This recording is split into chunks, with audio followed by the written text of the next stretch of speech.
I am very, very pleased to finally welcome Jonathan Metzger here at Politecnico di Milano and have the chance to have a discussion. And I will briefly introduce his profile and we'll leave the floor to him for his speech. After that, we're going to have two discussants who will kick off the discussion, Professor Carolina Pacchi and Professor Stefano Moroni, both at Politecnico di Milano, and we will open the floor then to further discussion. And I think we're very lucky because of the topic, but also more generally because of the prominent profile of Jonathan Metzger, who's Professor of Urban and Regional Studies at KTH Royal Institute of Technology in Stockholm, Sweden. He mostly has been discussing planning theory, decision-making processes, and in a way subverting sometimes the typical rationales of urban planning to understand it from different perspectives. Among his many publications, I will cite a recent book, Dilemmas of Sustainable Urban Development, with Jenny LaPlante, and Deleuze and the City, with Hélène Frichot and Katharina Gabrielsson. Without further ado, I would leave the floor to you, and if you don't mind, to put the microphone back in place. Thank you, Davide, and I want to thank you for it's a great honor to be here. I mean, this wonderful place. I mean, really also the history and the cutting edge research you're doing. So I'm very honored to have the opportunity to speak to you today, and I look forward to the discussion. I want to begin by saying that the work I'm presenting today is actually thoroughly collaborative, together with Professor Jean Hillier, who is at RMIT in Melbourne. She's a Professor Emerita, but she's very active and very influential. So I'm very, it's been a great pleasure to have had the opportunity to collaborate with her on this work. It's based on a book chapter that's not out yet. It's a volume that's coming out, I think, later this year called Designing More Than Human Smart Cities, edited by a group of scholars from Australia with Oxford University Press. I don't think it has a release date, but it should be coming out later this year, but it's still unpublished work. So let's get into it then. In March 2022, the Thermacell Live smart mosquito repellent system was launched, claiming in the advertising that mosquito protection just got smarter and that customers will never have to think about mosquitoes again, since the system offers protection like you've never seen it before. The repellent system is Wi-Fi controlled by voice or smartphone via a Smart Hub app, and it retails at $899 for 5 repellers that cover a space of up to 146 square meters.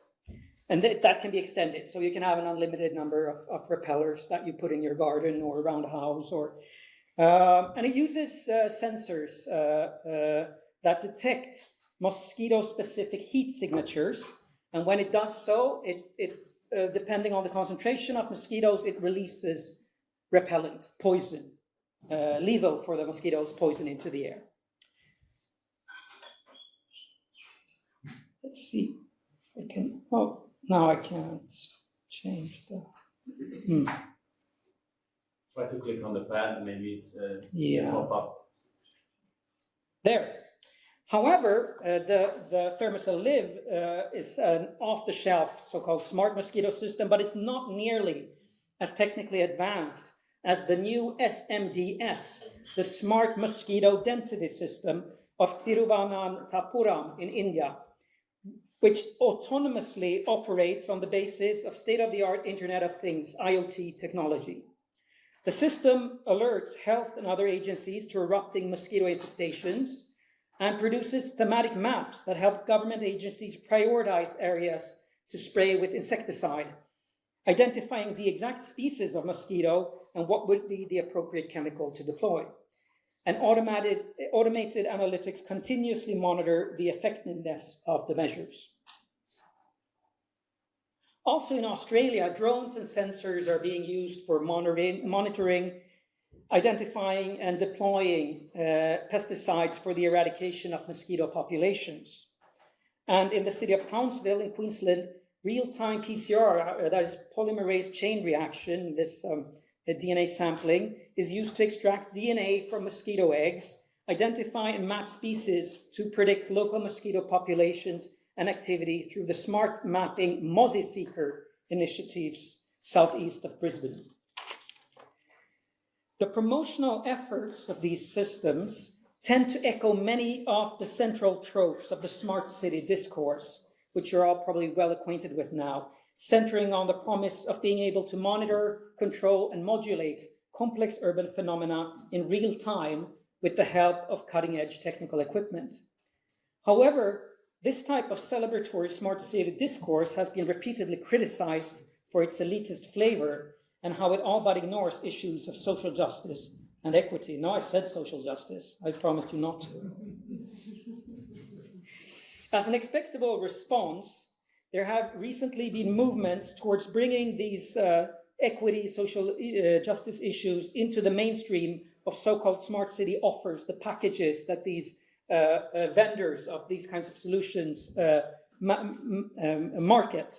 For instance, through the Smart Cities for All initiative promoted by G3ICT, the global initiative on inclusive ICT, which is organized by, among others, corporate actors such as Microsoft and AT&T and global consultancy Deloitte, presenting their services for realizing what they call inclusive smart cities, which does not offer only greater opportunities for the residents, as they claim, but also supposedly allows city administrators to, quote, reap widespread economic benefits, unquote.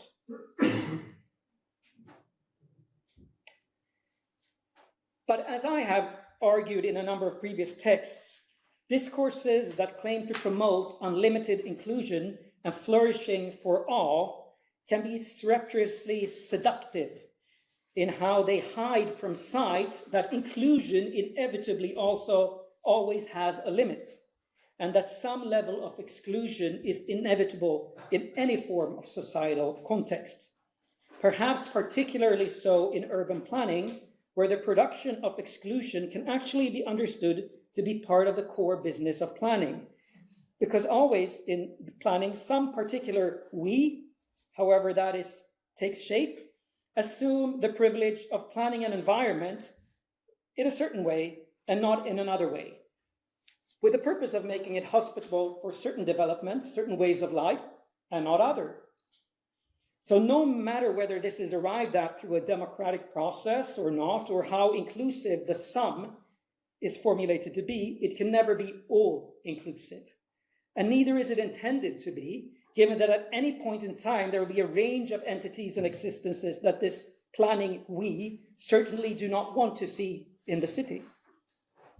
And recognizing the ubiquity, the ever-presence of exclusions shifts key questions from a consideration of, are we welcoming to all and everybody, to instead investigate and recognize the exclusions that are inevitably taking place in urban planning and development processes, always. The questions that must then be raised concern not only who or what is being excluded from a particular environment, but also on what grounds, and whether, once this is recognized, we find these exclusions acceptable or not. And if not, what can then be done to ameliorate them, to change this? More specifically, in relation to smart city discourses and practices, this front stages issues relating to the limits of inclusion in the smart city. What are those existences and phenomena that are deemed to be incompossible, that is, fundamentally unable to coexist with the smart city vision? Yeah. In the essay Smart Cities, Buggy and Brittle, Anthony Townsend asked, what if the smart cities of the future are chock full of bugs? In the text, he primarily discusses metaphorical bugs, that is, all sorts of computer failures, software problems, glitches, etc. But in passing, he actually also mentions that one of the first ever documented computer bugs was quite literally a bug, specifically a moth that was found trapped in a relay by Navy researchers working with the Mark II Aiken relay calculator at Harvard University. Such undesired, wild and feral, other than human animals, pests, just like their vegetal counterparts, weeds, are per definition known by how they tend to turn up out of place, as we've learned from Mary Douglas, if you're interested in kind of anthropological thinking about what belongs in place or not. And they're thus fundamentally characterized by their unruliness and uncontrollability. That's what we mean when we say something is a pest or a bug, that it's kind of slithers, appears where it shouldn't be, and it's annoying. It's in the wrong place. Overall, bugs of the kind of animal kind tend not to figure at all, actually, in dominant smart city discourses, except as disturbances that are to be efficiently controlled, excluded, or exterminated with the help of technologically advanced control systems such as the Thermocell Live or SMDS. Like the moth in the machine, pests that fly, crawl, slither, and propagate in the cracks of the envisaged, otherwise perfect urban system constitute a fundamental challenge to ambitions for smart, controlled urban environments.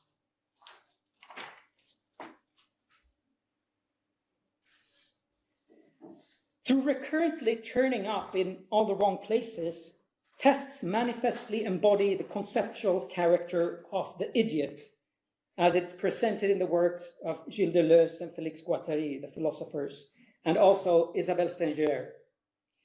Drawing from the famous novel by Fyodor Dostoevsky, Stenger follows Deleuze and Guattari by presenting the idiot as a designator, as a label for existences that interrupt the flow of action and, quote, resists the consensual way in which the situation is presented and in which emergencies mobilize thought or action.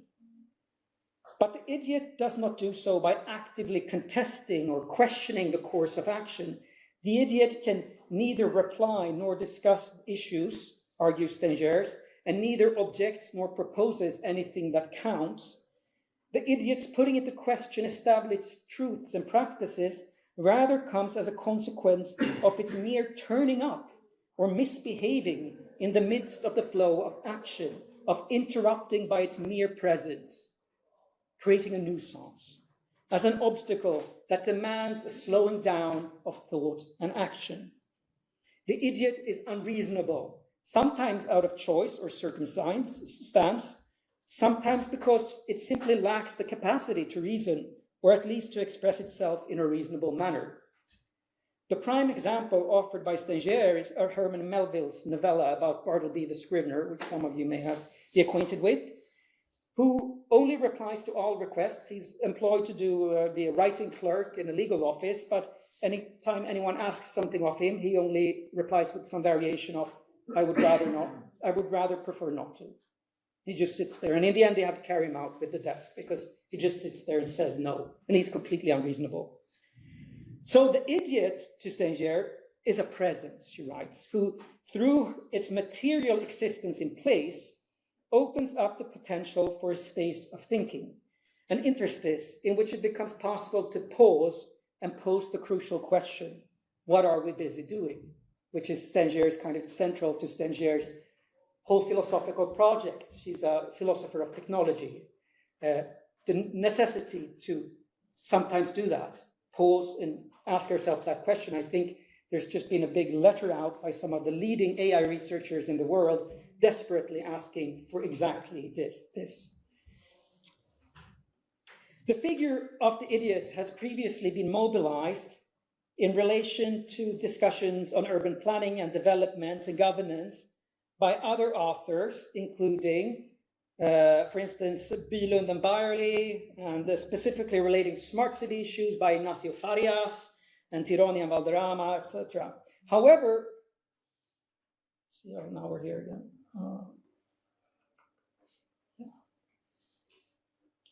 However, these previous discussions have focused upon particular groups of humans and their respective behaviors, whereas, let's see.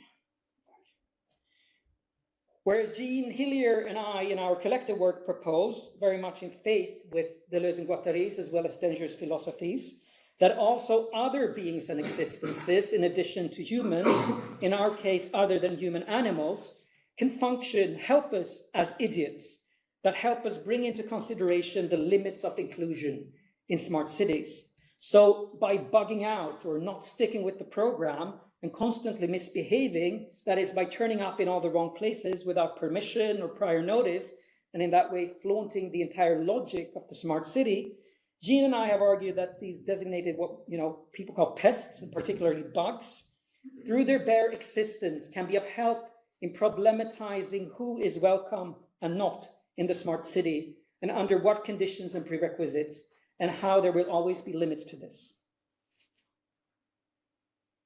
So what we do in our recent collaborative work that I'm presenting today is that we bring a suburban fringe residential development in Australia into dialogue with smart initiatives in mosquito management. And what we want to show is how unthoughtful urban development, through an emphasis on riparian aesthetics, looking beautiful waterfronts, and on economics, lead to inadvertent intensification of non-human presence, especially mosquito breeding, while leaving individual households who are literally and symbolically downstream to these developments to solve the problem, for instance, through the application of eradicatory smart control solutions. We further attempt to begin to sketch an approach through which urban planning practices may utilize technologies to better understand the conditions of possibility of more than human dynamics and to plan with them, rather than simply passing on responsibility to residential estate developers who in turn pass it on to individual residents.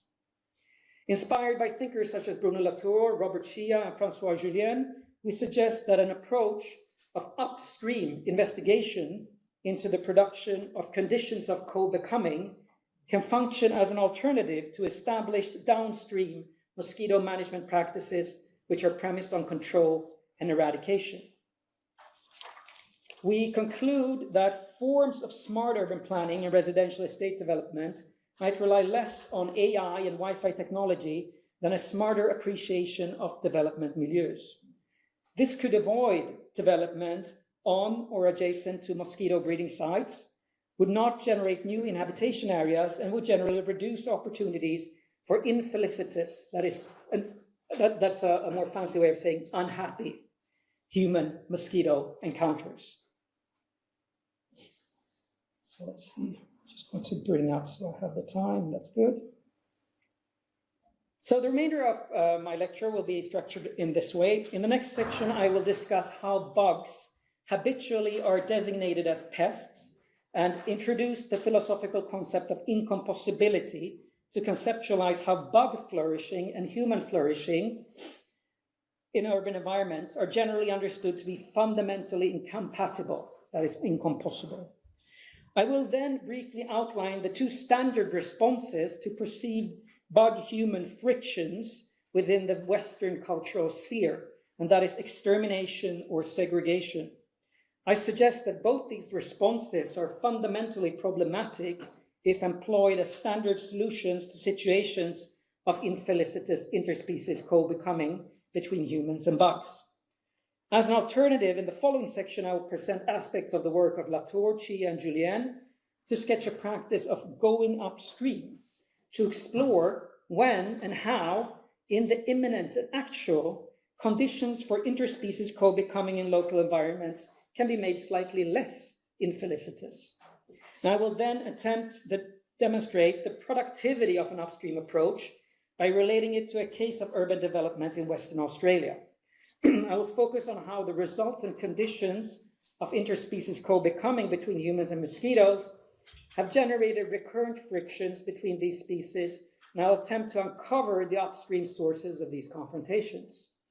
I'll then wrap up with connecting the proposed practice of going upstream to a broader milieu-based approach to planning that Jean and I suggest would be a smarter way to tackle apparent incompossibilities in urban interspecies coexistence.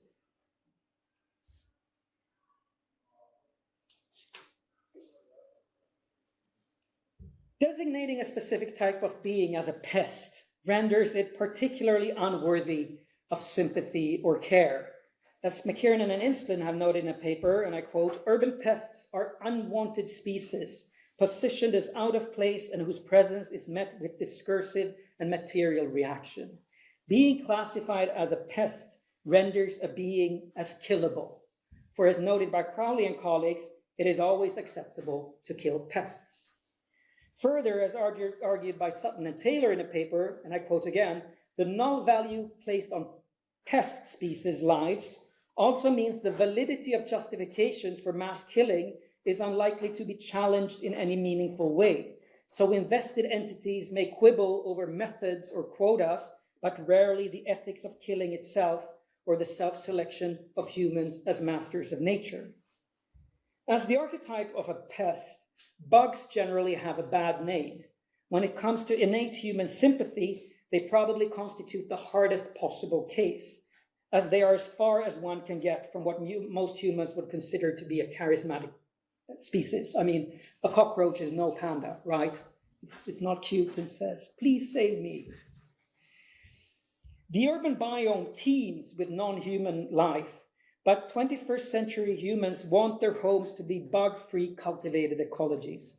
Bugs and humans simply do not seem to go felicitously together in cities, and even authors that generally come across as sympathetic to urban multi-species cohabitation, such as Hubbard and Brooks, suggest that, quote, analysis of the urban geographies of cockroaches, bedbugs, and flies do little to suggest that these animals could ever be considered good neighbors, given their capacity to crawl and scuttle around domestic interiors, biting, eating, and defecating. Some animals, it appears, lack the capacity to be seen as anything other than disturbing and out of place in the city. Human flourishing and bug flourishing in urban areas appear as simply incompossible. This use of the concept of incompossibility is inspired by Gilles Deleuze's reading of Baroque philosopher Gottfried Wilhelm von Leibniz's concept, incompossibility, that Leibniz introduces into philosophy. In his discussions of the concept, Deleuze, following Leibniz, utilizes it to denote in themselves possible future developments, but of such types that they are mutually exclusive in practice. In accordance with the realization that, and I'm quoting Bowden here, what is possible in itself is not necessarily compossible with other such possibles. Building on the recognition by Jin and colleagues that managing togetherness requires excluding some organisms and processes, prioritizing one possible assembly while leaving another behind or exposed, I have in previous publications argued that in relation to local environmental planning work, an awareness of potential incompossibilities would require reflexivity over how the active care for certain things always inevitably demands the neglect, the othering, the exclusion, or even the active eradication of other beings, things, or in themselves possible futures. So planning with incompossibility in mind would amount to a raised awareness regarding how any form of suggested intervention in a local environment always inevitably also entails a killing off of alternative potential future worlds, worlds some we in the present somehow defines as undesirable, unjust, or just bad. We don't want that future. We don't want that development. We don't want that type of environment. So we build it like this, not like that, to make it more hospitable for some entities, some futures, and not for others. And no matter whether this decision is arrived at through a democratic process or not, or how inclusive that some is formulated, it can never be all-inclusive.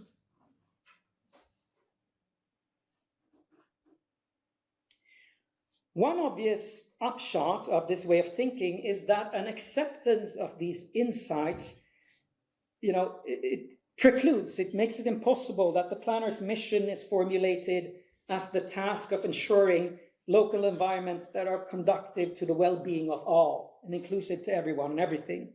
Instead, I've argued a couple of times in previous publications, planners must face up to and engender a sense of collective responsibility for tough decisions that inevitably may demand tragic choices, promoting the flourishing of some at the expense of others, and perhaps most dauntingly, to confront the monumental question of who or what it is that is made to pay a price for the well-being of others, and who really has the right to make such decisions. But even if we recognize that all planning processes inevitably produce some exclusions, it's nonetheless also crucial to stay attentive to the fact that different ways of going about planning can vary dramatically as to the degree of violence and exclusion they produce, and that some are immensely more violent and exclusionary than others. So relatedly, accepting and assuming responsibility for its incompossibilities can mean very different things, and it can be done in very different ways. Within a Western cultural sphere, the two standard responses to apparent human-animal incompossibilities is the exterminationist approach, which casts the other as an enemy to be vanquished, and the segregationist approach, which designates the other as a nuisance to be isolated and controlled. Exterminationist approaches to human-animal incompossibilities have existed and still exist in aspects of planning practice in different places around the world, particularly in relation to what is labeled as invasive and undesired other than human species, when they somehow disturb or annoy urban living spaces in the global north. For instance, in Australia, ibises, it's kind of the stork bird, flying foxes, big bats, even dogs and cats are frequently regarded as undesirable and accordingly sentenced to physical annihilation. A widespread, softer way of dealing with perceived interspecies incompossibilities is the segregationist response. On a broad level, segregation has been the standard solution through which modern planning theory and practice has dealt with existences perceived as not going well together in the same local environment. Jean and I would even go as far as arguing that the ethos of segregation in a generic sense, not just pertaining to racial segregation, which is a special case, it's a key tenet of much modernist planning ideology, underpinned by the idea of each in its proper place and the notion of the model town in which there's a place for everything and everything in its place, neat and tidy and well separated. Commercial area here, housing here, that logic. And this is, if you want to really see this ideology in its purest form, I can recommend a paper by influential US planner Makim Norton, who wrote the paper in the American Planning Association Journal in 1955 called Elimination of Incompatible Uses and Structures, which is like this ideology in its purest form. As we've learned from who I mentioned before already, Mary Douglas, and also a political philosopher, Jacques Rancière, what is considered to belong where and in what role, that's not just a practical question, amenable by the application of supposedly neutral technical expertise, and increasingly now, speaking of the smart city, algorithms and artificial intelligence. Rather, the question of who and what belongs where and in what function is a morally charged issue that goes to the heart of the deep-seated cultural and political preconceptions of a society. Yeah, I can do that. No, we have the pig there, yeah.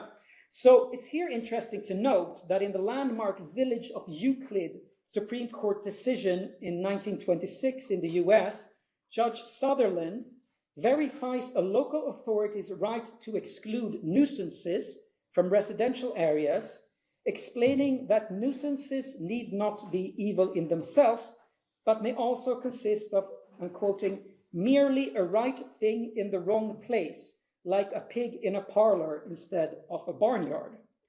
So the honorable judge not only forcefully articulates the ideology of the, at that time, ongoing what's called by historians the Great Separation, that's the expulsion of animals from urban areas in the global north, but he also opens up a much wider understanding actually of what the pig represents in its cultural context, which in this case in the US came to legitimize the branding of certain groups of humans under the heading of nuisances and their lifestyles, who were considered legitimately excludable from the proverbial urban parlor. So this decision became a basis for going around the back and conducting racial zoning by labeling certain behaviors as nuisances and lifestyles that were associated with Black communities. So to conclude, in a generic sense, segregationist approaches to perceived incompossibilities entails the attempted separation of elements that are believed not to be able to coexist felicitously in the same local environment. In relation to other than humans, such segregationist approaches have generally served to enforce and uphold this great separation, removing animals from urban areas, except for pets, which is a special category. And I want to add an important caveat here. We mustn't forget that there are other societies in which this movement of expulsion was never as fully implemented as in many parts of the global north. For instance, in many parts of Indian society, a strict separation of humans and animals, even in the most densely populated urban areas, simply unimaginable, as evinced by research, for instance, by my friend Man Barua, who's at Cambridge, who's done very interesting work, I think, on, for instance, human-dog coexistence in Indian slums, and also human-monkey coexistence in Indian urban areas. And it's even considered immoral to that kind of ideas that humans and animals don't belong together in local environments, in large parts of Indian society. Not all parts, it's a very complex, I shouldn't even say it, because Indian society is a multiplicity in itself. But returning to the standard segregationist response to perceived incompossibilities and flourishing, it's, not annihilatory, it's not violent in the manner of exterminationist responses, but it nonetheless tends to breed hostility and fear for the other because of the sense of disconnectedness that comes with separation from those on the other side of the fence, both literally and figuratively. So therefore, Jean and I argue that an unproblematized and habitual enforcement of a segregationist approach as a go-to solution for troubled interspecies coexistence is fundamentally problematic in an era in which humans, perhaps more than ever, are in need of establishing a sensibility of interconnectedness and mutual ecological interdependence.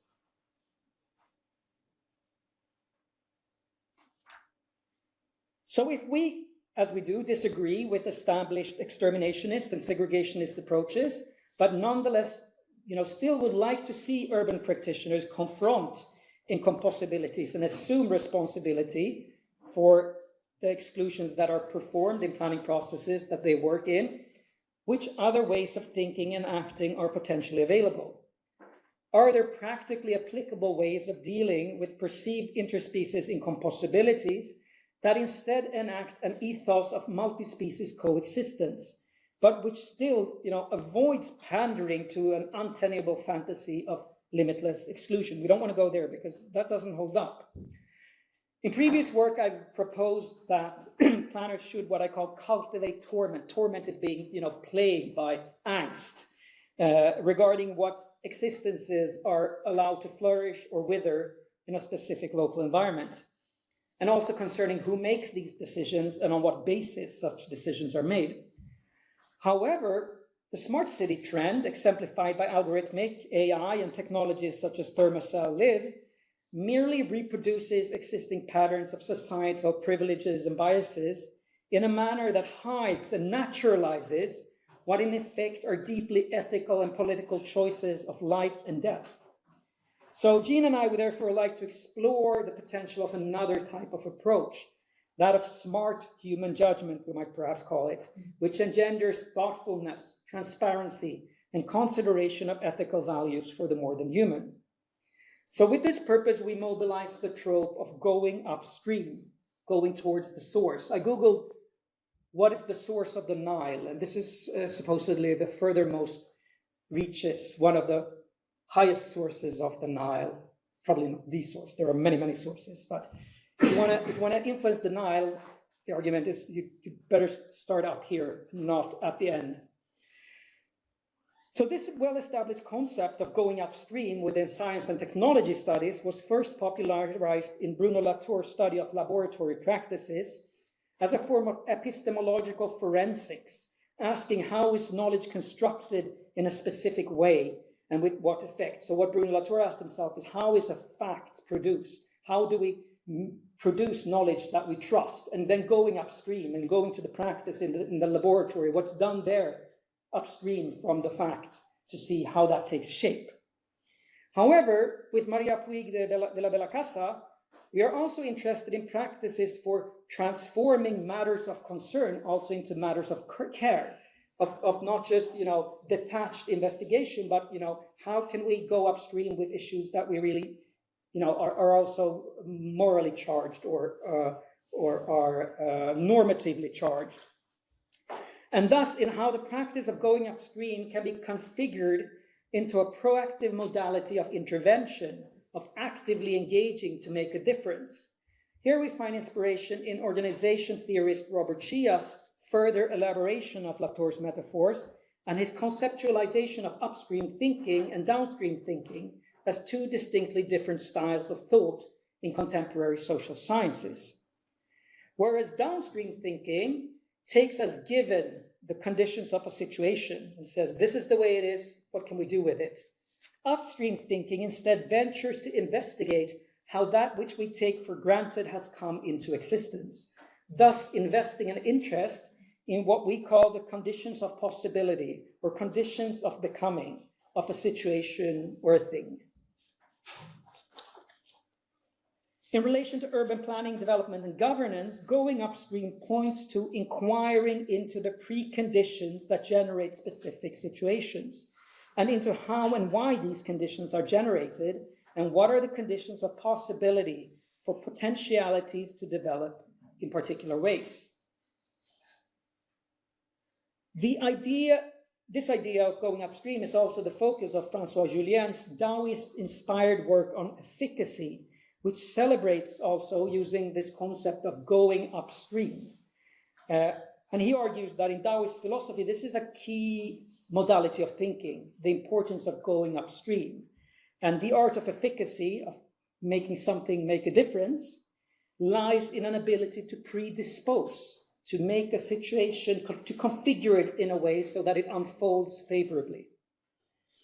Employing a military analogy, Julien suggests that good strategists intervene upstream in a process, identifying favorable and unfavorable conditions of possibility and tendencies before they fully develop. And I quote, all the general strategic attention should therefore be focused on the initial stage, well upstream from the point where an opportunity surfaces. For although it is by no means easy to discern, that is the discriminating moment that will imperceptibly incline the situation in a particular direction. So from this identified point, Julien argues, a strategist can then steer the evolution of situations in a more desirable direction in such a way that the effects appear to flow naturally from it and safeguard the possibility of progress further downstream. So this is Julien's kind of summary of this Taoist concept. So it's not his own necessarily. Although many argue that he actually took Taoism and ran with the ball, made it his own, but that's a different discussion. Drawing upon the work of Latour, Chia, and Julien, we can begin to sketch a practice of going upstream as a smarter way of thinking and acting that revolves around an ambition to investigate the production of conditions of becoming. What happens before a definite situation actualizes itself in the form of a manifest friction or conflict?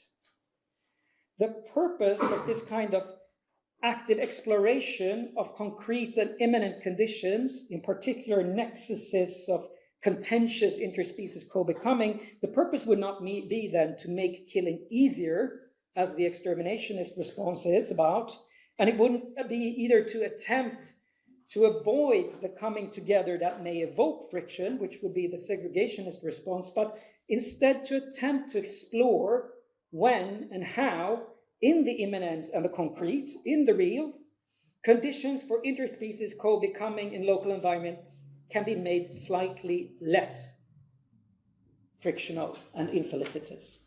So even though the proposal I've outlined of going upstream as a response to trouble, it's still admittedly vague, what I'm saying now. It's fluffy.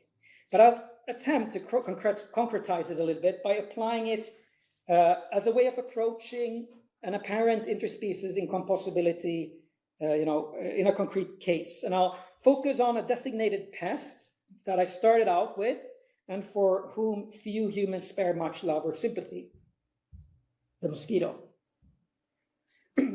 Mosquitoes probably come across to most people as one of the pestiest bugs, and few people would label mosquitoes as cute or beautiful.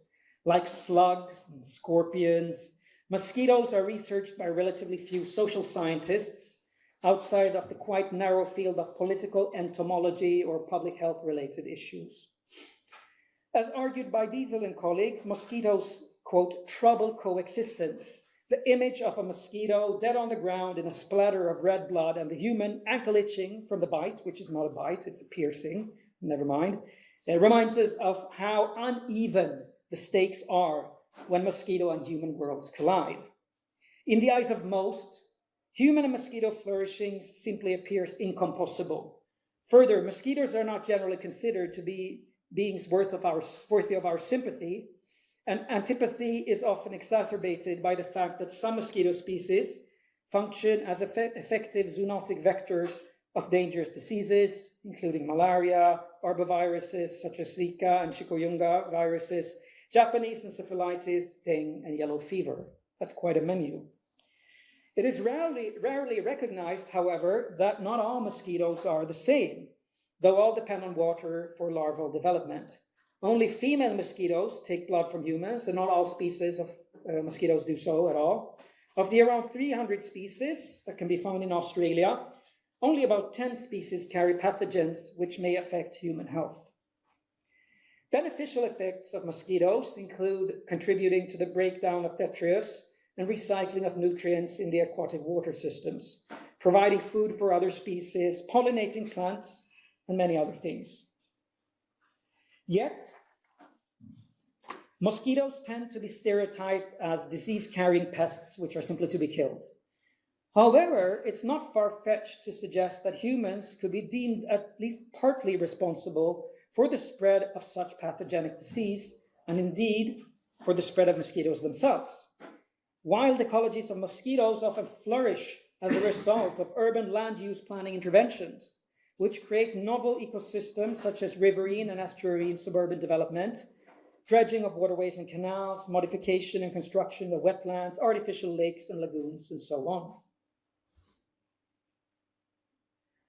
In her previous work, Jean has suggested that in Australia, in this case specifically in the state of Western Australia and its strategic planning practice, and particularly when it comes to urban fringe residential development, that there are several blind spots in the planning system that neglect the relational complexity of human, non-human assemblages and health environment encounters. The Western Australia system displays a vertical hierarchical system of institutional silos in which some institutional voices wield more power than others. Mosquito-related issues are generally not included in Western Australia local planning policies, strategies, or schemes.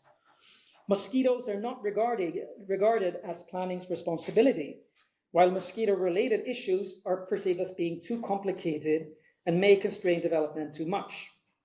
Mosquitoes are not recognized as a planning concern, and health officers possess only advisory capacity in the planning process. The area which we call Serpentine Banks is a suburban development in Western Australia, which involves significant transformation of semi-riparian habitat into a master planned residential estate. The site is a riverine development industry awarded, so it's won a prize, residential estate on the southwest fringes of the Perth metropolitan region. It comprises areas of native vegetation with some understory that's been cleared for trails and fire breaks and for farm cattle to roam previously. The site was zoned as future urban in 1997 by the State Planning Department and urban development with environmental conditions by the Local Planning Authority in 2006 in an amendment brought by the proposed estate developer. So the estate developer came with a plan and said, "Okay, please rezone this land because we want to develop it." Development of the 52-hectare site commenced in 2008, and at the time of our research had reached stage 5 of a projected 7 stages. House and land packages feature a 1-hectare artificial lagoon and the lower reaches of a significant river, which can be seen here on the side. The development was approved by the local municipality and the Western Australia State Government Department of Planning, with referrals made to other departments such as Department of Water and Environmental Regulation and Environmental Protection Agency, and so on. The estate development has created novel ecosystems along the river edge and the artificial lagoon. A site visit during construction of stage 3 evinced flourishing mosquito colonies around the lagoon. Several Psittaciformes species, including, which are these bird species, cockatoos and parrots, who function as avian reservoirs of mosquito-related pathogens, and snakes such as dogites and carpet pythons in the then undeveloped land next to the estate. Residents repeatedly, since moving in, complain about the presence of white ibises, the stork bird you see there. They're in Australia known as bin chickens. They are very apt at opening garbage bins and spreading all the stuff on the street. And they forage, they defecate in the gardens. Quendas bandicoots, these small mouse-like marsupials, dig holes in the lawn, annoy the residents. But mosquitoes are locally regarded as a particular nuisance, with local residents protesting that they feel like, quote, prisoners in our own home and being eaten alive at home. The planning application for the area comprised an outline development plan and 21 reports, including an environmental assessment report, 10 management plans, including those for mosquitoes, wildlife, artificial water bodies, and so on. However, the EPA evaluated the proposal as not requiring assessment due to the small and degraded nature of the site. And the EPA guidance statement for management of mosquitoes by land developers is no longer extant. It's no longer enforced. So no mosquito regulation in place, no consideration of mosquitoes required by the developers. Consequently, according to the regulations in force, dealing with unwanted non-humans, intruders, or pests is primarily the household's responsibility.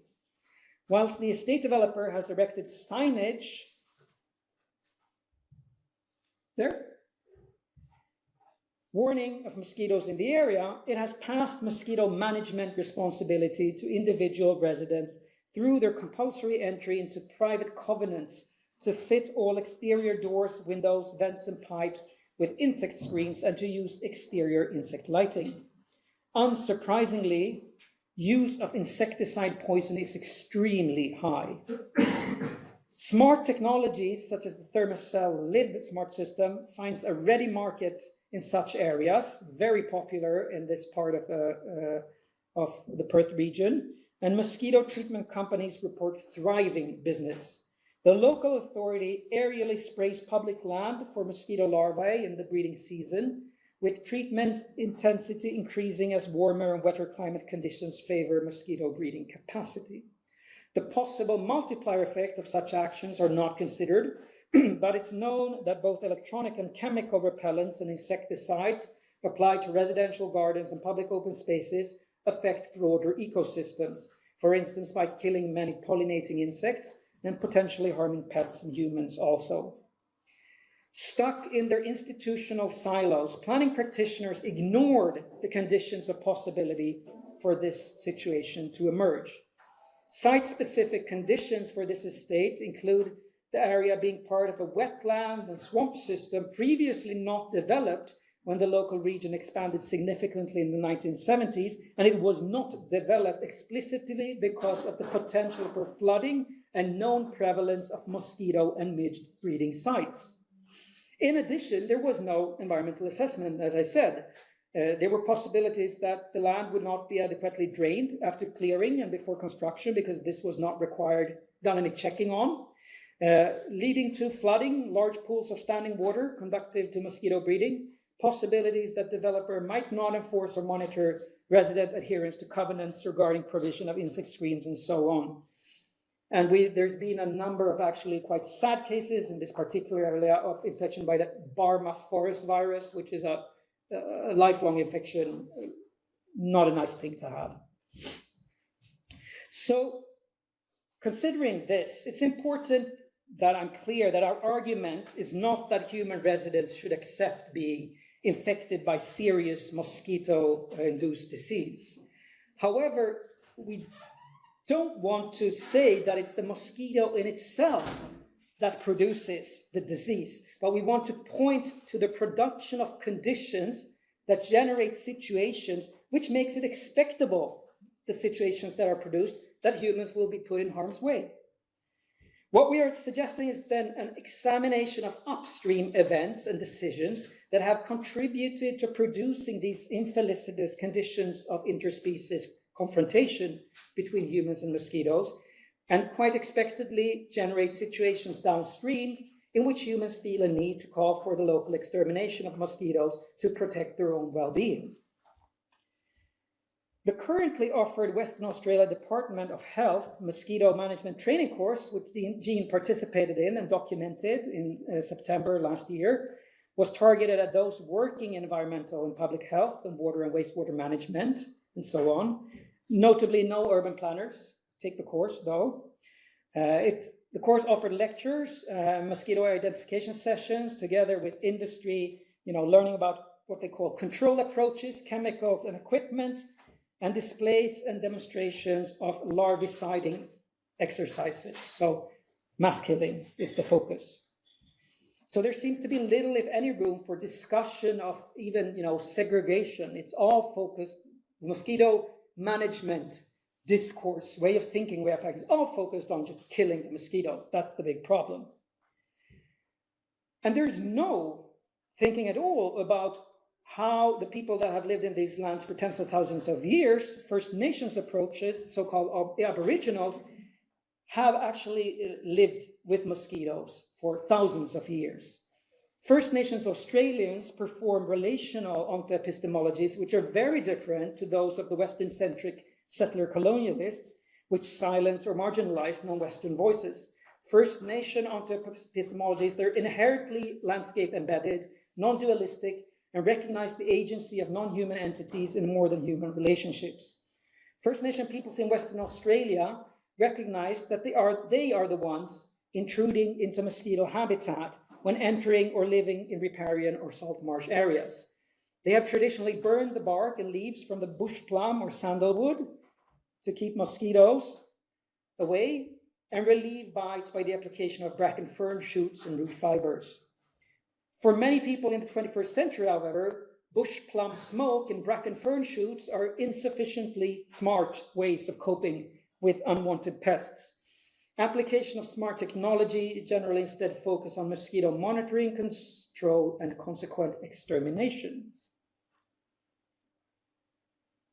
We suggest, Jean and I, however, that supposedly smart solutions based on an exterminationist approach, such as the SMDS system of Thiruvananthapuram, presented in the beginning of the paper, may actually be founded on a pretty unsmart premise, in that it takes as given or inevitable the apparent incompossibility in human mosquito flourishing, and fail to look upstream and probe how and why such infelicitous conditions of co-becoming are produced. It becomes clear that much human and non-human suffering could have been avoided in our example if greater care had been taken to consider probable patterns of human-mosquito interaction in the planned local environment. We might even suggest that the failure to do so in this particular case, given the location of the development, possibly signals a willful blindness against taking these conditions into account. We can only speculate regarding the conditions of possibility of these outcomes in the planning and development process, but it appears that in the upstream decision-making process, the strong economical, social, and political drivers of residential urban fringe development in Western Australia outweighed consideration for local conditions of possibility of mosquito flourishing in a floodplain ecosystem. In our case, a politically and economically driven culture of suburban home ownership, social perceptions of what is a good lifestyle, a culture of development as perceived progress, and dynamics of capitalist value extraction and related land value speculation, and consequent pressure to develop new residential areas on land that was previously deemed as unsuitable for residential development due to the ecological conditions, nonetheless led to that land still, even though these conditions being nonetheless zoned as suitable for urban development, while not taking into consideration the expectably unfortunate human-mosquito encounters that this would seemingly inevitably, taking these conditions into consideration, produce. So I'm going to begin to round off. So we regard, to come back to the question of the smart city for all, smart cities, and particularly bringing equity issues into the smart city thinking. Jean and I mean, we regard movements towards bringing these kinds of issues, equity, into the mainstream discourse on smart city. We both agree this is important, but we have some reservations of how it's done at times. But we also think that it's crucial to remember that the smart city, no more or less than any other local environment, can ever be for all. Exclusions will always be made in urban planning and development processes, and consequently, responsibility needs to be assumed for how such decisions are made and their effects.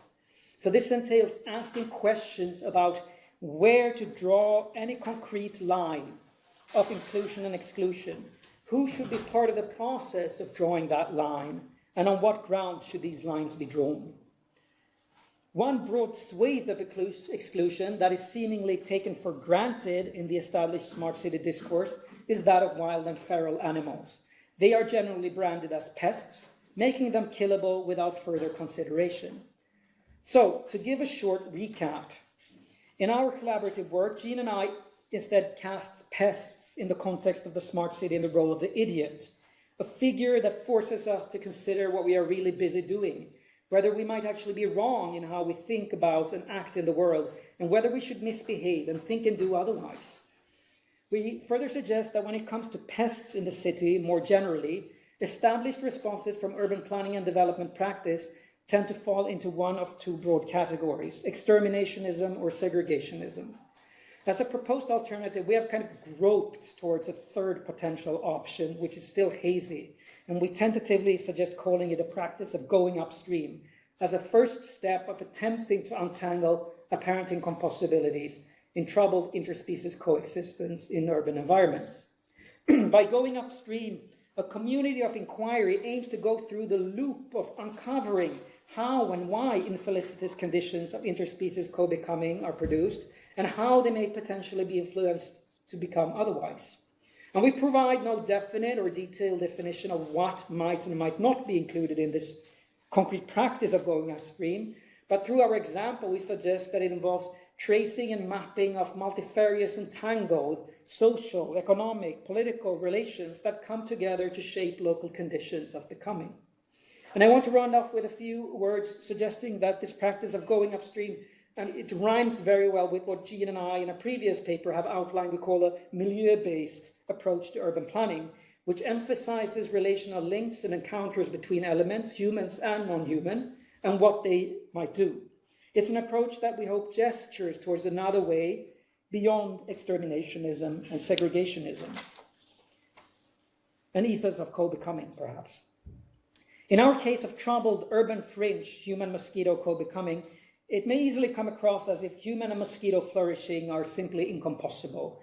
We suggest, however, that a milieu-based approach offers the opportunity to assess how different heterogeneous elements have interacted with one another in the past, the present, and might do so in the future, and what implications such encounters and interactions may have in terms of capacities and effects. For instance, instead of regarding rivers and wetlands as ready-made, pre-existing just backgrounds for human activity, as a kind of aesthetic of residential environments, it would instead begin by regarding the relations between the river and wetland and the various forms of human and non-human life that inhibit it and interact with it, and speculate what might become in these types of encounters. It would ask how the river and related wetland would respond if a residential estate is developed adjacent to it.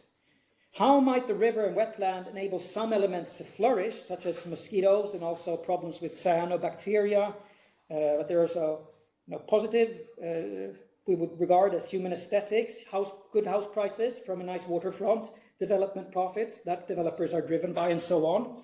And some are affected negatively, which include flooding of homes and infrastructures, human and non-human health, and so on. It would also consider potential encounters and interactions between many other elements, economic, environmental, social, cultural, political, relating to the milieus. What are their conditions of possibility? What might they do with that impact? Negotiating with the milieu in our Western Australia example could, for instance, have entailed learning from First Nation traditional owners, leaving space for rivers to flood, avoiding developing land on heavy clay soils, which require severe draining systems, which can disturb water tables, minimizing hard runoff surfaces, not utilizing chemical pesticides and insecticides or on non-native species to make a more human aesthetic landscape, and so on. It might also entail learning to look for productive emergencies in novel ecosystems. For instance, ensuring that water flow in wetlands could encourage fish which eat mosquito larvae, or leaving trees as roosting places for microbats who prey on insects such as mosquitoes, midgets, termites, and fruit flies.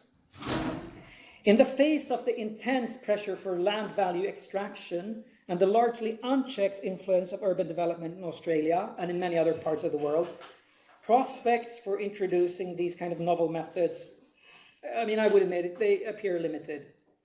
So what stands in the way of this kind of shift in practice is perhaps not only our ingrained cultural preconceptions, but also the vested interests and established governance arrangements of capital extraction from land ownership.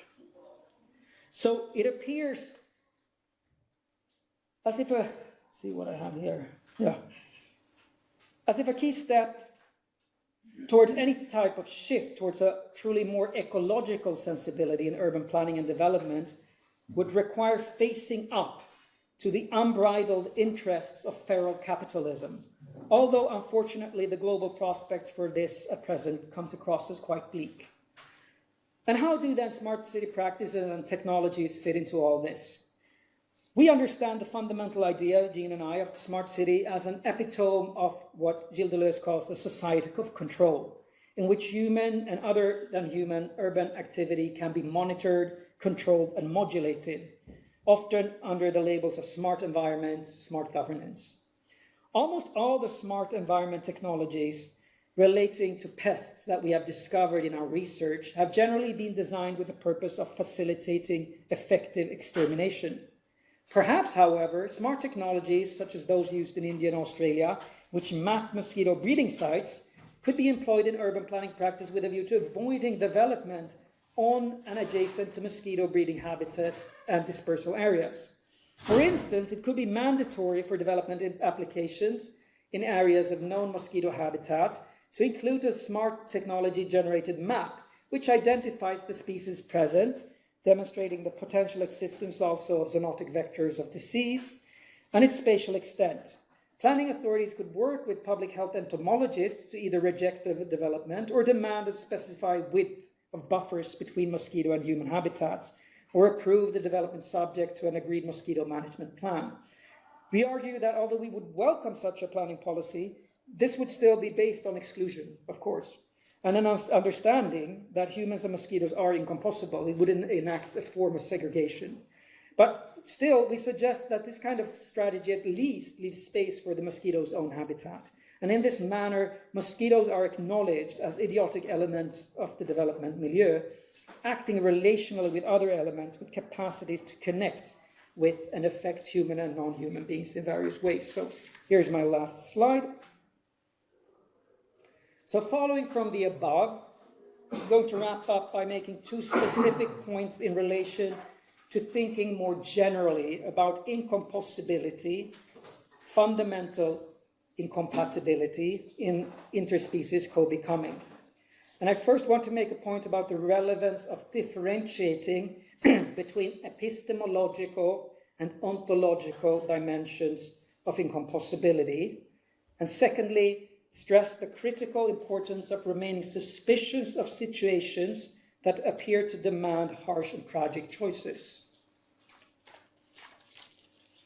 So with regard to the first of these points, I think it's critical to differentiate between, on the one hand, a general philosophical acceptance of incompossibilities in the world. That is accepting that there are many different possible futures and beings that may flourish, but that these different futures don't necessarily go together. There may be forks in the road where it goes either way or one or the other way.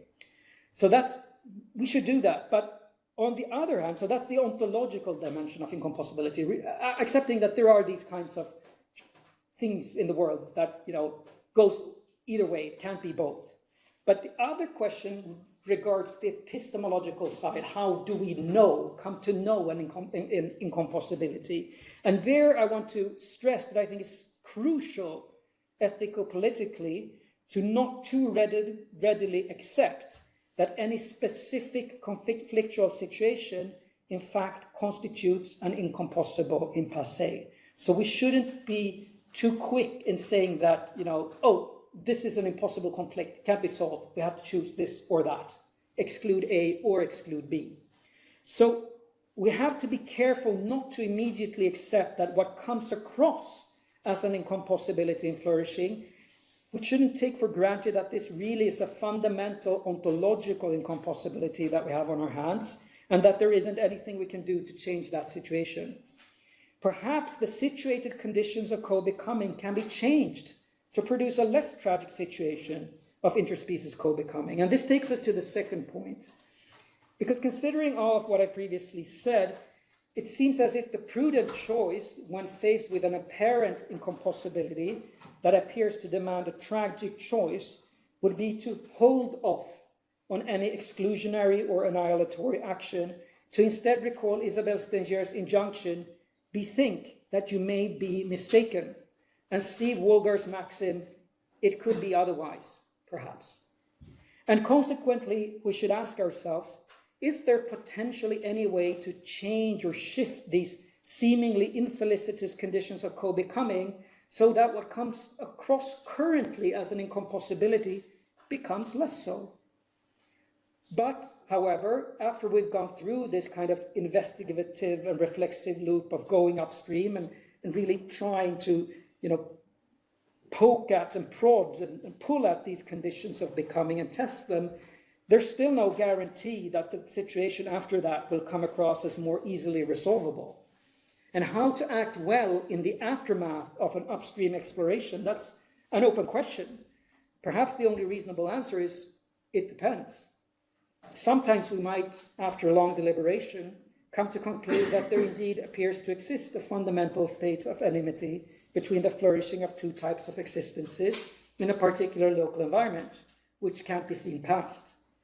Such situations may indeed call for a form of segregation, such in the case of humans and mosquitoes in our example in Western Australia, or in view of the recent COVID-19 crisis and pandemic, for instance, by banning wild animal markets in densely populated human settlements.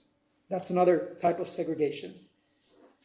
We might even, hopefully not without some trembling and torment, sometimes arrive at the conclusion that extermination is indeed called for. For instance, the bedbugs, the plague bacteria. Do we want to coexist with them? Do we see any reason for this? I think we should always be wary of saying, let's just kill it off. But maybe there are good reasons to kill some off in the end. What is of critical importance, however, is that these conclusions are not too readily or hastily arrived at. And if segregationist exclusion or even local extermination in the end comes across as the only viable answer, it's crucial to remain committed to continuously revisiting this decision while exploring under what new circumstances such a policy could potentially be shifted or lifted.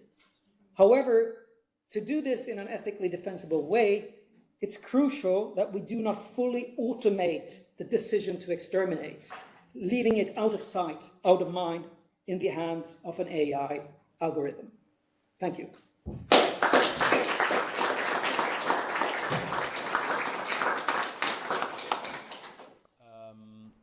So I would like to invite Carolina Pacchi and Stefano Moroni to sit at the table.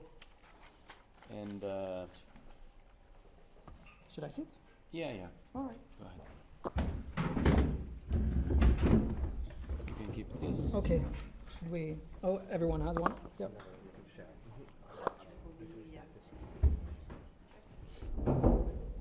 And basically, as you know, you have about 5 minutes each for comments, questions, and as you prefer. I'm not sure if you would like to start, Carolina? Okay. As you like. Please go ahead. Yeah. Thank you very much, Jonathan, for this really super interesting investigation. I will not, let's say, I will leave aside the mosquitoes for the time being. I'm really an expert in the field. I think one of the people in the world most prone to mosquito biting, and I even managed to poison myself with mosquito repellent. So I know what I'm talking about, but I will leave that aside. There's some points I would like to make. The paper is super rich, and I think it's a source of inspiration for many openings into different directions. I would like to underline 4 of them that can be seen, let's say, in a level of generality that can, let's say, move from something more related to something more abstract or the other way around, and I decided to take this last strategy. So the first element that came to mind in listening to your discussion is to what extent are AI, algorithm, and all the tools of the smart city different from planning, or to say it better, from other planning and control tools that we are become acquainted with, that have been used in the past? And there's 2 ways that I think are suggested and can be taken more in depth in terms of reflection. One is the black box issue that you mentioned very clearly. So in classical Latourian terms, in order to go back one step in understanding how a certain theory came about, it's extremely difficult, because something which has been established through a number of, let's say, steps, which is the lab, what happens in the lab, how the researchers make sense of what happens in the lab, the fact that they start publishing on it, and then what they publish is a recognized truth, at least in a certain moment, etc., etc. Every time that someone wants to go back one step, this is incredibly difficult. And so this black box, how to break the black box, how to open the black box, this was difficult ever. But in the case of this type of technologies, I have the impression that the difficulty increases, particularly for lay people, let's say. But the other element, which I think is more interesting, is the fact that, to a certain extent, these technologies are more incrementalist than the tools, the control tools that we were used to in planning. And by incrementalist, mean that since they learn from existing settings, their heart, their core, is that they learn from what exists. So they're inherently incrementalist. The question is not the fact that a particular programmer is biased against women or people of color or whatever. The fact is that if they learn from millions, zillions of words, images, etc., they reproduce to a certain extent a world that exists. So they are much more incrementalist than the type of tools we were used before, that to a certain extent were related to an emancipatory modern project. We can think whatever we think of modern planning, but just to have in mind the fact that there was this very strong strive towards emancipatory, and make no small plans. So something which was clearly breaking with the existing settings. And this is interesting, because it's a completely different way of dealing with these tools. But if we take into account the other element, a bit more general, which is the exterminationist or segregationist approach, obviously planning is inherently segregationist. I totally agree. The ethos of segregation is at the basis, it's entrenched in planning. Not the least because if we think to the origins of modern planning, I mean, many theories, many ideas, whatever, but the idea that this, to a certain extent, is related to health planning in cities that became congested is at the basis. I mean, there's not just Leonardo Benevolo who said that, okay? So the idea that you mentioned, maybe there's some bugs we do not want to live with. The cholera epidemics in European cities and in many other parts of the world, but of course, what entrenched experimentation in planning was the cholera epidemics across European cities in the 19th century are something that moved the idea that living with the Vibrio cholera is not exactly what people want to. So this is deeply, deeply, deeply entrenched in planning. But what I think interesting is the fact that considering bugs, as you do here, is cutting through a wider spectrum. Because ultimately it's true what you say that a cockroach is not a panda. But if we see those who are familiar with the Italian debate on the media in these days about killing a bear who killed a runner in the Alps, it's exactly the same thing. So this is a charismatic animal, it's a symbolic animal, whatever, but the concept is exactly the same. We have been creating a setting in which there's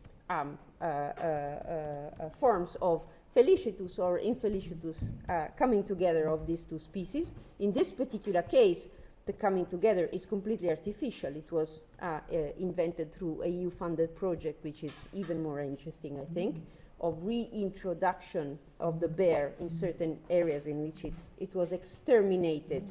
So a EU-funded project that was incredibly successful. So yes, we can discuss, but ultimately the discussion is exactly the same. Okay, so this is interesting because it suggests that the bugs are a very, very good marker, we might say, but this can be seen concerning, let's say, type of lives that are totally different, life forms which are totally different. And when we are surprised again and again in looking at our urban environments or non-urban environments, and we find that they are segregated, I would be surprised that they are not after 100 years, 150 years of experimentation in exactly this type of regulation. And that what is interesting, I think, is they're segregated but they're not pacified, which is ultimately an element of related to what you were saying towards the end. Very quickly to the last 2 points. The one is the question of inclusion and exclusion. What is interesting, I think, if you look back at the planning in the 20th century, is that this inherently, I mean, planning is inclusion and exclusion. There's no middle ground. We are aware of that. Is that this happened through the use and control and appropriation of space, which per se would be a resource of another type. You mentioned this very clearly when you mentioned the First Nations in Australia. So space per se is continuous, is not divided. It's welcoming because it's the place in which things happen. So the idea of using space as a device of to segregate, to exterminate, etc., is possibly something which characterized planning significantly in the throughout the 20th century. And ultimately, discussing the tragic choices, dilemmas, the inherently political nature, to a certain extent, we might ask ourselves, in what AI and new technologies are, I wouldn't say worse, which is normative, evaluative, but different from the type of planning discourses. So the discourse of the smart city, in what is it different from other type of discourses related to planning, to control, etc., we are very familiar with. So ultimately, the question would be, how does the discourses about incompossibility different over time? Because society changes, institutions change, technology changes, and this modifies incompossibility. And one last point, which has completely to be developed, so it's just an opening, is that the discourse, the smart city discourse, is not devoid, particularly in the EU, of a connection with the green city discourse. So to a certain extent, you want to bring back nature-based solutions, which I suspect would bring a lot of mosquitoes with them, at the same time in which you are constructing the smart city discourse, possibly opening up further fields for incompossibility and therefore tragic choices to be regulated through this new type of tools. I stop. Yeah.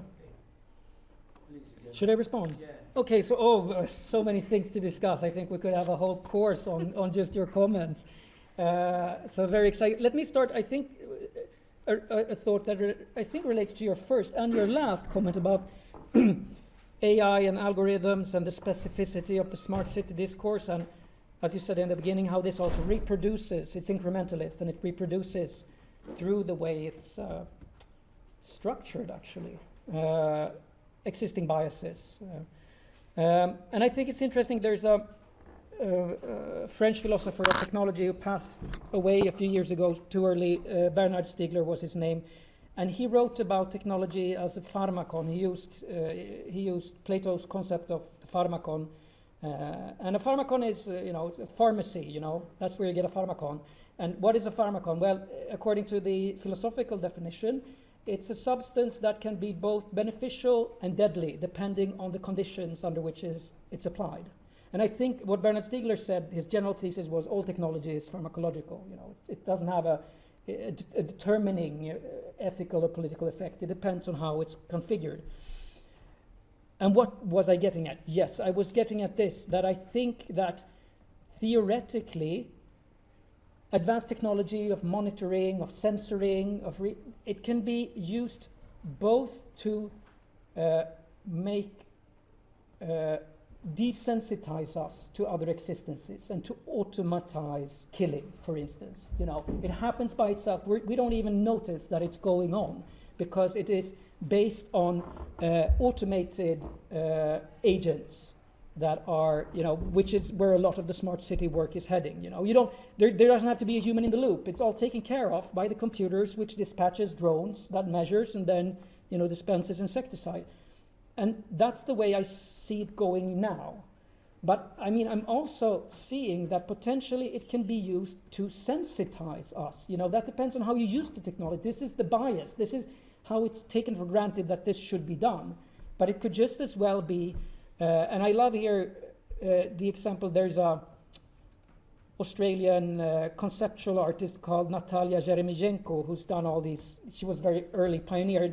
One of her very early, she's also a roboticist. She made this exhibit where she tried to construct a device whereby humans could, with the help of an electronic swan, communicate through swan body language with swans. So using the technology to create a sensitization, what's the swan doing now? Deepening this bond, seeing that there's a living existence there. And I think that these technologies could be used as well in that manner to make us conscious of all that's going on around us and how dependent we are and, everything that's living in and around us and how we are intertwined. King Solomon's ring. Yeah, King Solomon's ring. So I think that's so my point isn't that the smart technologies are evil, but if we deploy them in the way that they're currently on track to be deployed, I see a problem. Ethos of segregation, modern planning. Something to add there, I think, is how modernist planning, and we both agree with the segregationist kind of fundamental idea. But I think if we talk about something, which I'm not sure is the right label, but postmodern planning. But let's use that to be, as the kind of planning ideology of the past 15 years or so, 20 years or so. The Jane Jacobs kind of ideology of diversity and urban intensity that has really broken, or at least discursively did a break with modernists, and we can discuss in practice whether there really was a break, but at least in urban ideology, went in the completely different direction. But then came COVID, and we started realizing the challenges of intensity, of diversity. I don't know, I'm not going, it's just a reflection. But I haven't seen any planning urbanist thinker taking this paradigm as far as even considering the intensity of also other than humans in the urban space. I'm not saying that to come across as a pioneer, but I think that should have been a logical kind of step in it, but I didn't see it. With the bears, I I would love to learn more about that example. I was fascinated the other year. I was last year hiking in the Apennines, and I learned about the very vibrant wolf population, which comes across as, as a Swede, we think we're so special because we have wolves, we're in the north, and it's a big problem, we think, but it's not. But that you actually have a very thriving wolf population in quite populated areas. I think that there's been these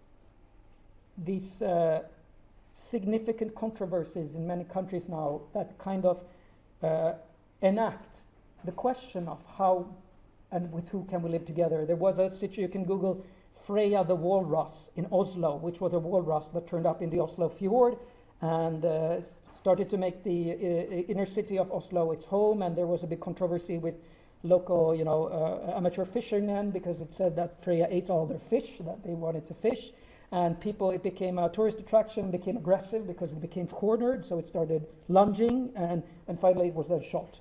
And now it has a statue, and it's going to have a statue, but they shot it. In Stockholm, we have the question of recurrent incursions by moose into inner city Stockholm. They are shot immediately. Deer, very controversial in urban areas because they also spread ticks, Lyme disease.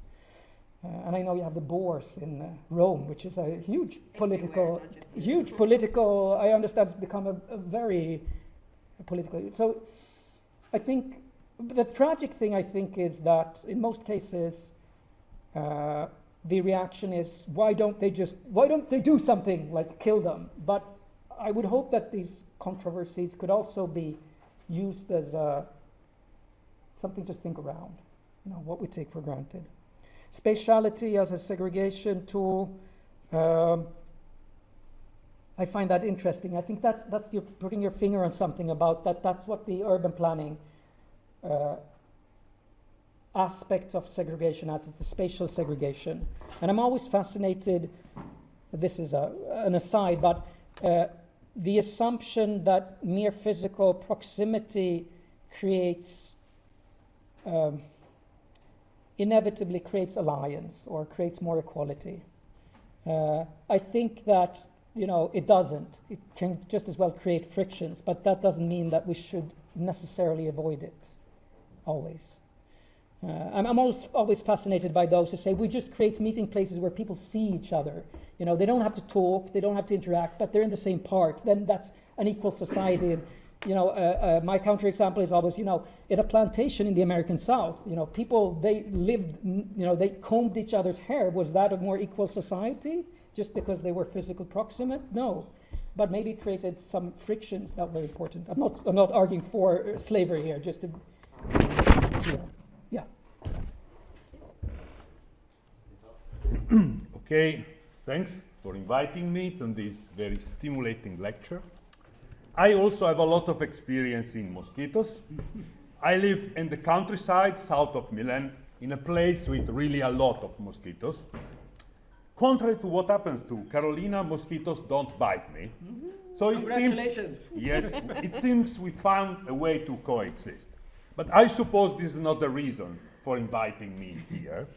So I will shift to two more theoretical issues. So I have two observations. First issue, is incompossibility a factual feature that is an ontological issue? It seems so. In this case, we can be right or wrong concerning incompossibility. This is not an ethical issue. It is an empirical issue. Exclusion rather than incompossibility generates ethical issue because exclusion is not a factual feature, but an action. Note that we can have exclusion without any incompossibility. So one way to summarize classical liberalism could be why introducing exclusion where we do not have incompossibility. And obviously we can have incompossibility without exclusion, clearly. This is my first question. Do you agree that incompossibility is an ontological issue, whilst exclusion is an ethical issue? Yeah. And I have a second. Well, I would say that exclusion is also an empirical phenomenon. It's an empirical phenomenon, but... Yeah. So it happens, yeah. It happens, but it's also something to problematize ethically. ethically. Yes. And I think some exclusions are based on a perceived incompossibility. So there comes the epistemological dimension. Yes, yes, sure. Yeah, So, so I'm with you. So against certain, spring your trap. no, against certain kind of exclusions, we can present an argument regarding there is no incompossibility. Yeah. So why having exclusion? Yeah. Or having an ethical argument against certain kind of exclusion. Yes. Okay. So I think this issue of incompossibility is really fundamental, important, and great. So thank you for suggesting this. My second and final observation is this one. Using your categories, I could say that in large part of the literature in planning theory and human geography, landowners are often treated as pests. Eradication is the solution many scholars usually suggest in this regard. But adopting your perspective, I would like to propose that we can instead think of a situation of pacifico-becoming with them. What do you think about applying your perspective to the traditional criticism to landowners as pests, to which we can do anything? Restraining, taxation, eradication, expropriation. Not extermination.